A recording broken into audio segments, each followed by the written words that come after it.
अस्सलाम वालेकुम रहमतुल्लाहि व बरकातहू।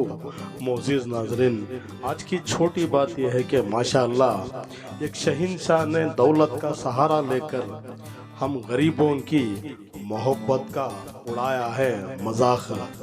हिंदुस्तान की शान ताजमहल दिखाते हुए शुक्रिया मेरा चैनल देखने के लिए। आप इसे ज़्यादा से ज़्यादा सब्सक्राइब करें। कुछ अशार आपके सामने पेश करता हूँ, काबिल कबूल हो। माशाअल्लाह, जिंदगी बस एक इम्तिहान है गालिब, कुछ दिन तुम्हारे हक में होंगे, कुछ दिन तुम्हारे खिलाफ होंगे। आपका हर हमेशा खुश रहना आपका बुरा चाहने वालों के लिए सजा है।